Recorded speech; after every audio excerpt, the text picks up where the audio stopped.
훨씬. 뭐 박광선 서울시장도 네. 그 비슷한 얘기를 갖다가 우리 당원들에게 듣는다 토론회에 나와서 얘기한 걸로 전해 들었어요. 네.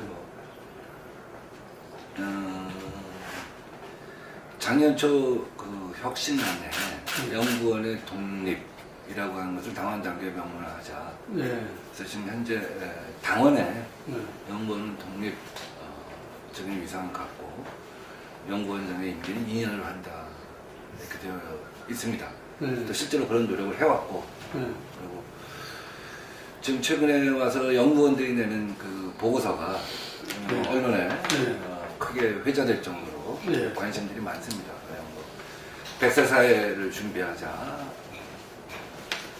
하는 거는 뭐 오늘 통계청 그 보고서에도 나왔지만 그 고령화 사회가 얼마나 심각한가 하는 것에 대한 그 탁견이 있고 또 한국 정치의 패러다임을 바꾸자고 하는 제3의 길 이유나 박근혜는 생각하지만 등등의 보고서들이 계속 나와서 언론의 관심을 받고 있고 또 뭐 헌법재판소에서 선거구 획정 인구등가성 관련 위헌 판결 나왔을 때 뭐 바로 2시간 만에 그에 따른 우리 당의 대응 전략 같은 게 나오고 있고 또 공적연금도 지금 당의 TFT에서 중심적인 역할을 하고 있어서 지금 연구원을 보는 시간이 많이 달렸고 뭐 최근 3, 4일 사이에도 여의도 연구소보다 앞서가는 새정치연합의 민주정책연구원이라는 기사가 성화권 나올 정도로 많이 변화하고 있는 것 같아요. 현재로서 확충된 건 아니고요. 다만 이번에 부원장을 네 분을 새로 영입해서 전부 6분이 됐죠. 한편에서는 청년 실업, 청년들의 고통, 88만 세대를 대변하는 오석훈 박사. 또 한편에서는 사교육에 대한 국민들의 걱정이 대단한데 그런 그 사교육 없는 세상 그런 것을 어떤 상징이라고 할 수 있는 이범 원장 그 두 분을 영입했고요. 또 조금 이따 설명을 하겠지만 뭐 디지털 퍼스트 전략을 담당할 홍종학 부원장 일반 국민들의 어떤 정치 교육을 담당할 교육협동조합을 새로 만들려고 하는데 또 거기 우리 최현식 의원이 맡고 있고 또 기존에 우리 그 송기국 부원장은 이제 선거 지도를 만듭니다. 선거 전략, 선거에 관한 모든 빅데이터를 갖다 정리해서 어떤 그 총선에 공천 자료가 될 수 있게끔 하는 역할. 그다음에 이제 홍석균 부원장은 우리 진보 세력의 성장 담론을 만들어가는 그런 역할을 합니다. 그전에는 정세전략실이라는 게 있었는데 그 정세전략실이 통째로 당으로 이관이 됐습니다. 전략기획국으로. 그러면서 우리는 이제 두 개의 실을 새로 만들었는데 하나는 빅데이터 전략실이고 하나는 아젠다 기획실입니다. 빅데이터 전략실에서 선거와 관련된 모든 데이터를 갖다가 수집하고 분석하는 역할을 하고 있어요. 그거는 굉장히 수공업적인 일이기도 하지만 또 굉장히 고도의 또 산실이 필요한 그런 역할입니다. 아젠다 기획실에서는 이제 우리가 내년부터 어떤 그 전체 정치적 흐름, 판, 지형을 주도할 수 있는 그런 아젠다를 갖다가 개발을 하고 거기에는 뭐 심리학자, 사회학자 이런 사람들도 네트워킹화 되어 있고 그 윤여준 장관이 한나라당에 있을 때 그 당시 이제 처음으로 야당이 되고 장애투쟁을 한 일이 있다고 합니다. 근데 장애투쟁을 막상 해보니 시그널이 이상하다. 국민들이 굉장히 냉담하다. 하는 얘기 갖다가 총재한테 보고를 한 적이 있다고 해요. 그래서 그 당시에 그 한나라당이 야당할 때도 고민이 국민들은 강한 야당을 원하는데 또 한편에서 싸우는 건 싫어하더라. 이 딜레마가 아니냐. 이런 얘기를 하고 우리가 좀 변화해야 한다는 얘기를 갖다가 했다고 합니다. 우리도 지난번에 이제 두 가지 작년에는 국정원 개혁, 그다음에 이번에 이해에는 세월호 진상조사와 관련된 중요한 투쟁을 해왔는데 우리의 상상력과 참여력이 좀 더 원내 투쟁에서 더 많이 개발되어야 한다는 것이죠. 그 장외투쟁이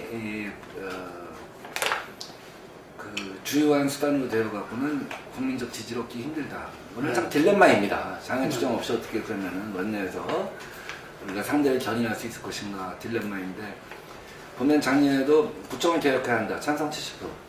장외투쟁 반대 70%. 이번에도 마찬가지죠. 세월호 진상규명해야 한다. 뭐 70%에서 압도적이죠. 90%. 그러나 장외투쟁 반대 또 70%. 그러니까 원내에서 어떻게 싸울 것인가에 대한 우리가 그 상상력이 있어야 한다. 그러니까 우리 당의 많은 국회의원들이 20대, 30대 때 거리에서 아스팔트 위에서 싸워본 경험이 있기 때문에 사실은 그런 것에 대해서 어떤 중요한 국면이 되면 장외투쟁이라고 하는 수단을 갖다가 활용해야 한다 하는 그런 훈련이 되어 있는 거죠. 근데 지금은 그것이 아니다. 어떤 큰 사건이 터졌을 때 거대한 정부 현안이 생겼을 때 이걸 어떻게 리딩을 해나갈 것인가 원내에서 여러 가지 수단을 갖다가 어떻게 개발하고 어떻게 레버리지를 어떻게 만들어 나갈 것인가, 이게 첫째 중요하고요. 다음 두 번째, 원내에서 싸워서 이기려면 결국은 지지율 관리입니다. 그러니까 이제 우리 박근혜 의원 생각하지만 그 보고서에서도 얘기한 게 퍼머넌트 캠페인이어야 한다. 그러니까 우리가 몇 가지 오류가 있는데, 우리 지지자들은 평상시에 23%다. 10%는 관망서로 있는 거다. 선거 때는 어차피 오게 돼 있다. 이렇게 해갖고는 안 된다는 거죠. 또 하나는 저쪽의 지지율이 허상이다. 꼴보수들 뭐 40% 뭐 이런 게 허상이다. 뭐 이런 얘기를 하는데, 그것도 잘못된 가설일 수 있다. 10년 넘게 유지되어 온 거라고 한다면 튼튼한 지지율을 봐야 한다. 그래서 우리가 잘 훈련된 원내투쟁을 통해서 퍼머넌트 캠페인을 통해서 평상시 지지율을 갖다가 30%대 중반을 만들어 놔야지만 정부 주도권을 갖다가 가질 수가 있다. 그래야지만 원내투쟁이 효율적으로 되는 거겠죠. 지지율이 20몇 %인데 또 장외투쟁이라는 강박관념을 뭔가 해야 되겠다는 강박관념을 나가게 되면 그나마 그 지지율도 떨어지거든요. 그 최근에 나온 보고서 중에 그 백세 사회에 대해서는 굉장히 긍정적인 평가가 나왔고요. 아마 그 뭐 아주 탁월한 보고서이고요.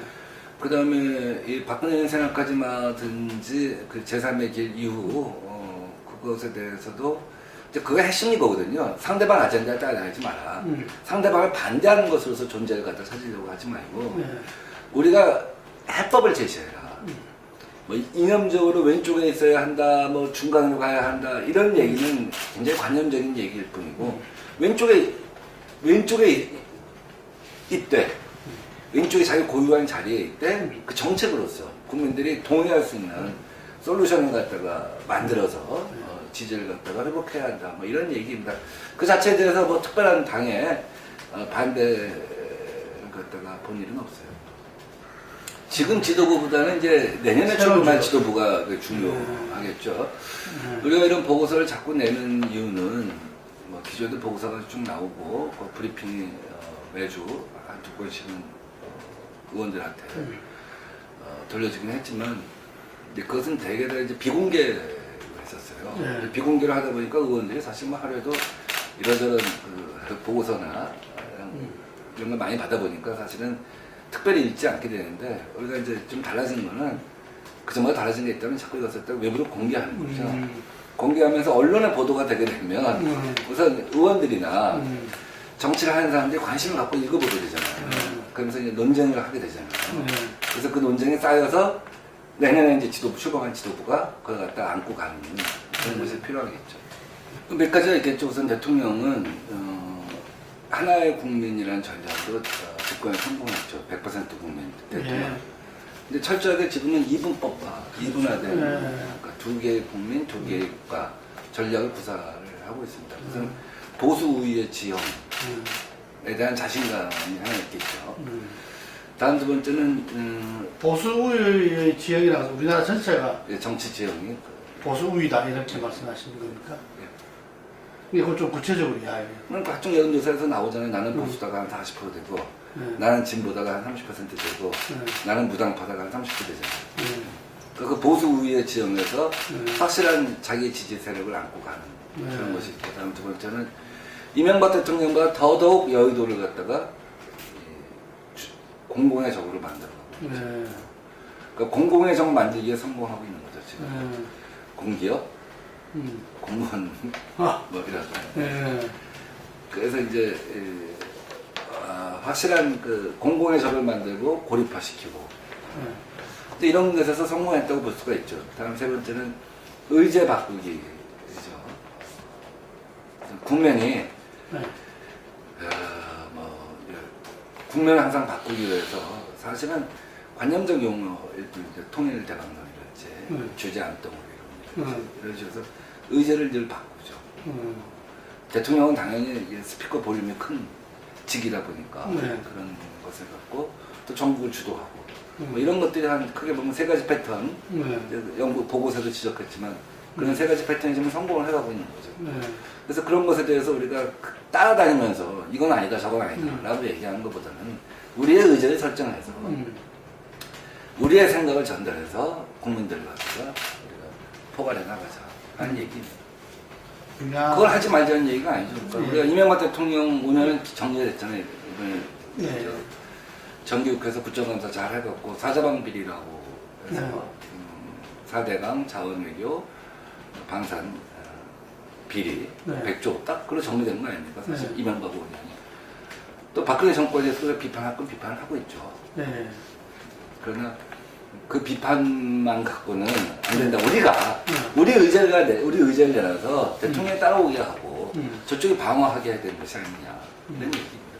그것이 더 강한 공격이라는 거죠. 그 야당이 그런 것을 훈련을 하지 않아 갖고는 집권했을 때 집권을 할 수 있다고 봐요. 저는 뭐 2017년에 집권을 할 수 있겠죠. 근데 집권을 할 수 있지만 집권하고 나서 5년을 안정적으로 끌고 갈 수 있느냐. 자, 이명박 대통령 사상 유례가 역사상 보기 드물게 집권이 확실한 선거를 갖다가 치른 대통령인데 전혀 준비가 안 됐었잖아요. 전부터 두 개 뽑는 거. 박근혜 대통령 뭐 혈전을 치르고 왔지만 10년 넘게 대통령이 되겠다고 준비해 온 사람 아닙니까? 근데 지금 이렇게 나라를 갖다 운영을 못하잖아요. 그래서 우리가 집권하는 것도 중요하지만 집권 이후에 말하자면 국가 경영을 잘하기 위해서는 우리가 힘든 길이지만 저는 투쟁하는 걸 반대하는 게 아니에요. 투쟁해야죠. 그렇지만 투쟁 못지않게 더 중요한 거는 수권 능력을 보여주는 것이다. 수권 능력을 갖추는 것이다. 생각하는 거죠. 이제 결국 의석수의 변동이 있지 않아 갖고는 첫째 의석수의 변동이 있지 않아 갖고는 선거구제 논의가 자유롭지 못하죠. 그렇죠. 대개 이제 현재 지역구 250, 비례대표 50이라고 치면 우선 도교시 전당 명부제랄지 권역별 비례대표제 같은 것이 이상적이라고 할지라도 헌법 개정하고 결국 맞물려 가야 되는 문제인 것 같아요. 근데 대통령은 꽉꽉 막고 있잖아요. 꽉꽉 막고 있다고 한다면 되게 힘들 것이라고 보고 또 돌파구를 가령 의원 정수를 늘리는 걸로 시작을 하게 되는 걸로 비춰줄 수가 있기 때문에 개헌도 그렇게 접근해 보면 쉽지 않을 것이다 라는 생각을 해요. 다음 두 번째는 선거구제 변화는 여야 합의사항입니다. 지금까지 그건 단독 처리를 한 적이 없죠. 그 여야 합의가 돼야 되는데 지금 새누리당 같은 경우는 중대선거를 갖다가 뭐 반대한다고 딱 선을 거버렸죠. 그래서 쉽지가 않을 거라고 생각하는데 이제 우리 당에서는 두 가지인 것 같아요. 세 가지죠, 크게. 하나는 권역별 명부제를 하든지, 그래서 지금 지역주에 갖다 완화하자. 혹은 도시 전당 명부제를 도입하자 하는 비례대표 확대안이 하나 있고요. 그 다음에 도시에서는 중대선거구제를 하고, 농촌에서는 소선거구제를 하자. 이렇게 하는 것인데, 그래서 농촌 지역의 특성 같은 것이 반영되어야 한다. 특히 FTA 같은 거 처리할 때 보면 너무 도시 중심으로 가고 있지 않느냐. 그런 지적이 있는데, 실제로 두 선거구제를 혼합한다는 것은 또 다른 여러 가지 시비가 붙을 수가 있을 것 같아요. 위헌 논란이든. 세 번째는 이제 현재 소선거구제 좀 변형해서 가자 하는 것이죠. 지금 하여간 여러 가지 시뮬레이션을 해보고 있습니다. 시뮬레이션 해보고 있고, 이거 잘못 논의하게 되면 굉장히 또 복잡한 결과가 올 수 있기 때문에 고민을 많이 하고 있어요. 이 정당 명부제, 권역별 명부제, 권역별 비례대표제 도입을 하려면 좀 어렵죠. 그러면 결국 지역구를 줄여야 되는데, 네. 지역구를 뭐 한두 석 줄여서 되는 문제가 아니라 지역구를 20개, 30개 줄여야 되는데, 네. 적어도.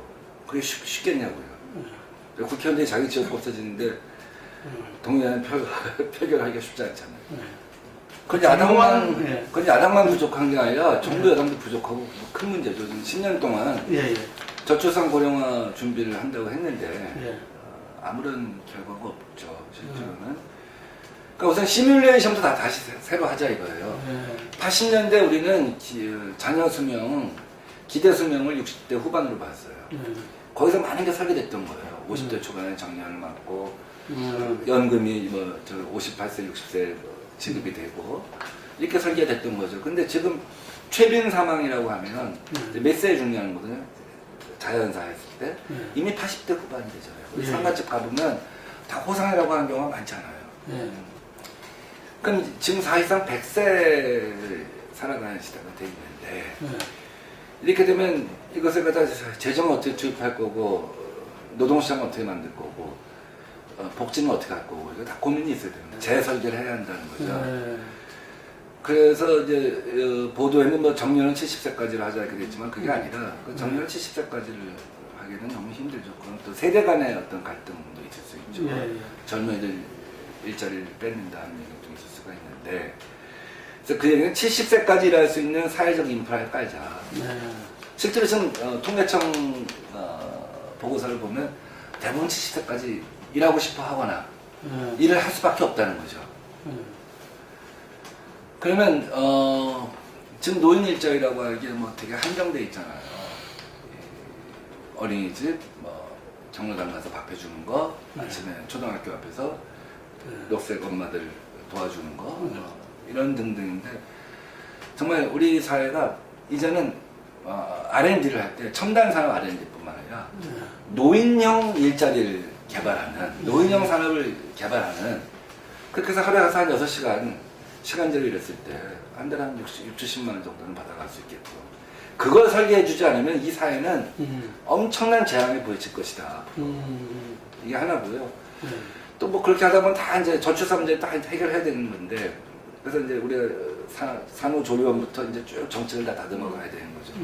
가령 이제 학령 인구가 지금 8세인데 7세로 단축하면 지금 요새 뭐 7살이 벌써 다들 건강하고 그렇죠. 다 자랐고 한글 다 깨우쳤는데, 그러면서 복지비만, 보육비만 한 6, 7천억 1년에 감축이 되잖아요.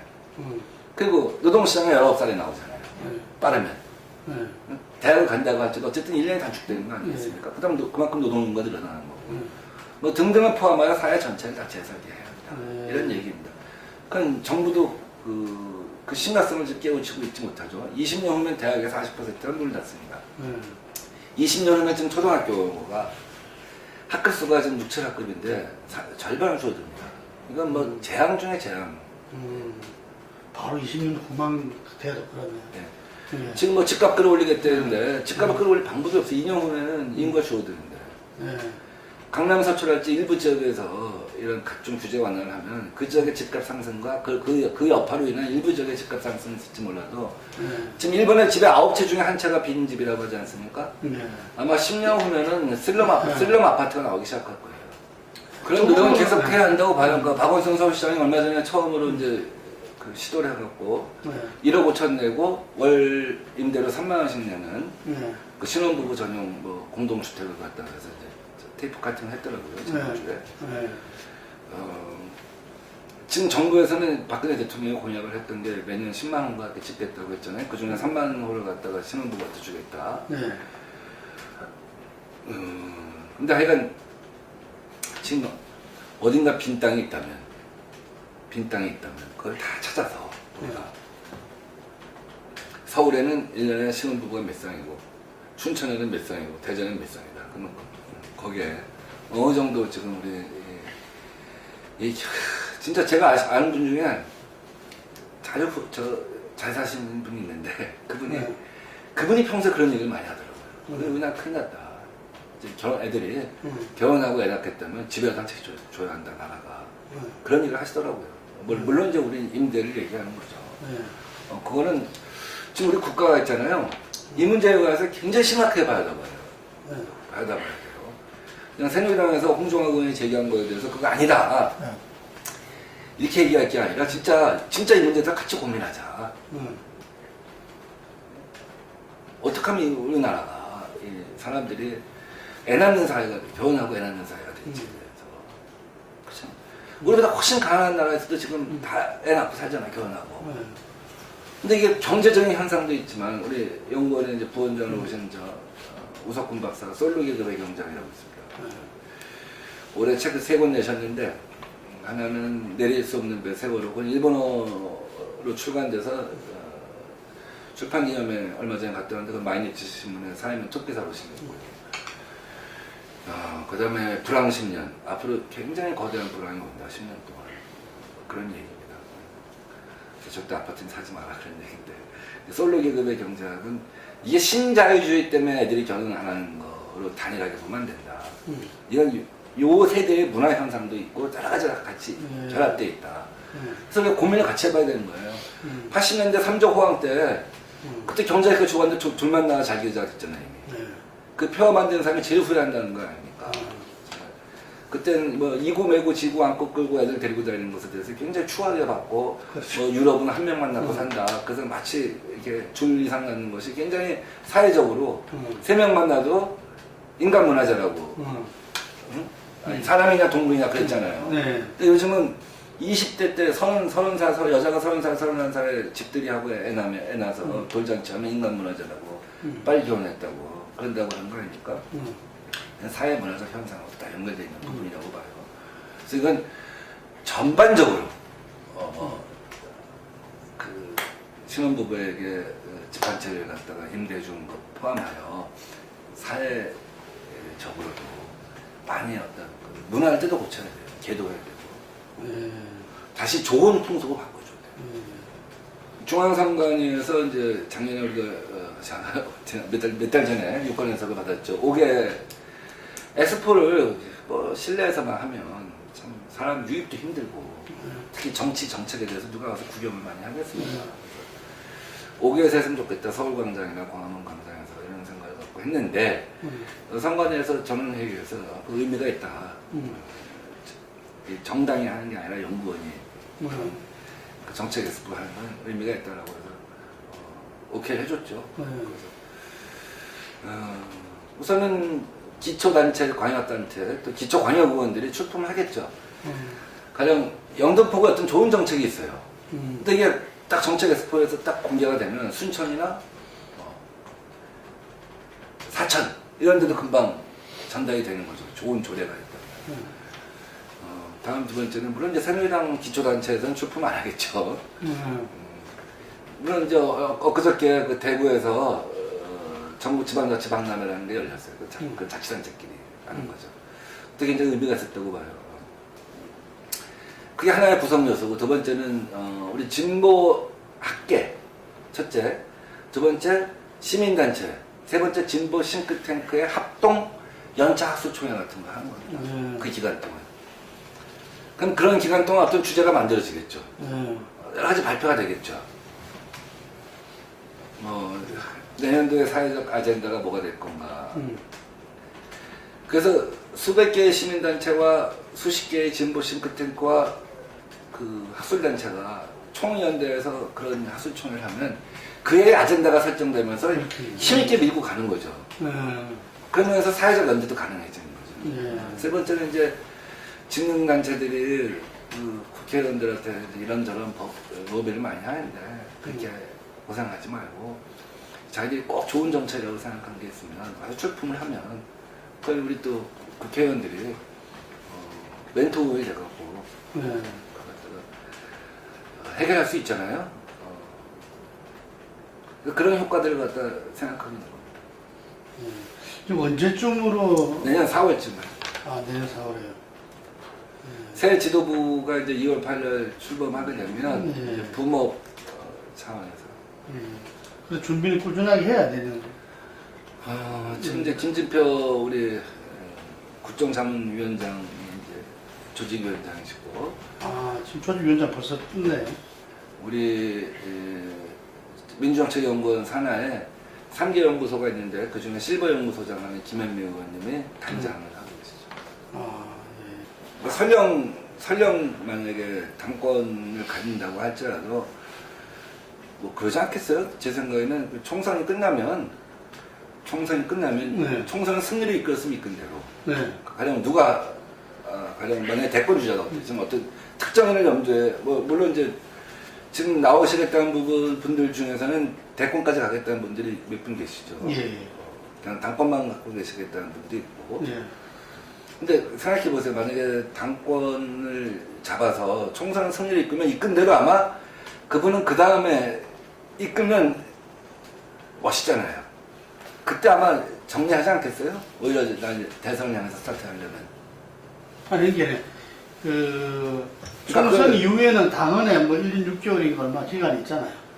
그러니까 그건 아니죠. 총선 끝나면 6개월 정도 한 8개월 정도 남죠. 내년 2월 달에 하게 되면, 그쵸?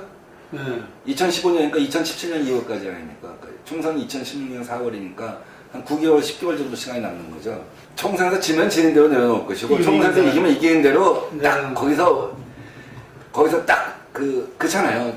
자신의 어떤 지지율과 몸가치를 높이기 위해서는 딱 정리하고, 그 다음에 대선 대선으로 몇 개월 동안 네. 쫙 사라졌다가 대권에 향해 올인하지 않겠어요? 상식적으로?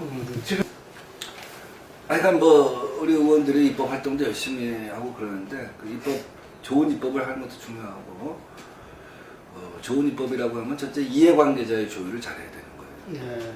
어느 일방의 승리로 갈 수는 없다고 봐요. 다음 두 번째는 입법 논리를 개발하고 이런 게 중요하고, 세 번째는 그것을 포장하고 알리는 것. 이 삼박자가 다 맞아요. 네.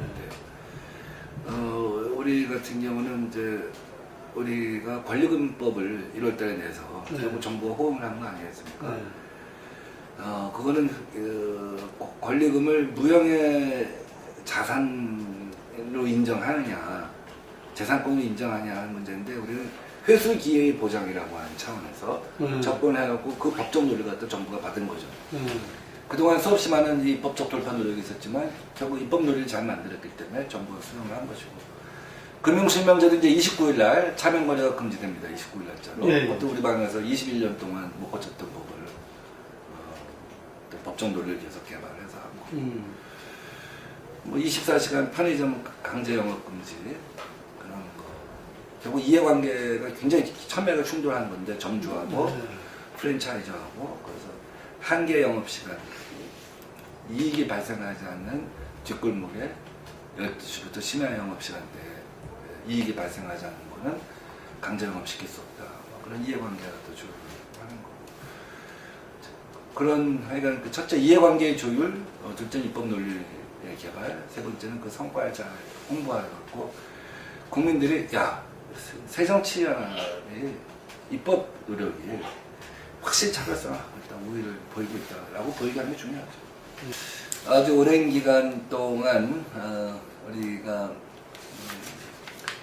여러 선거에서 좋지 않은 성과를 내면서 우리 지지세들이 좀 실망도 하고 또 이탈하고 그런 모습을 보이고 있습니다. 안타깝습니다. 그래서 우리 안에 있는 패배주의부터 부식시키려고 노력하고 있고, 그러면서 정책 우리 연구원에서 여러 가지 이슈를 던지고 생산하고 사회적인 논쟁에 붙이고 있습니다. 그래서 우리 연구원부터 먼저 흔들어 깨우자 하는 생각을 갖고, 우리 다시 한번 결집할 수 있도록 우리 모두가 흔들어 깨우쳐지는 그런 우리가 디딤돌이 되려고 노력하고 있습니다. 많이 관심 갖고 지켜봐 주십시오. 감사합니다.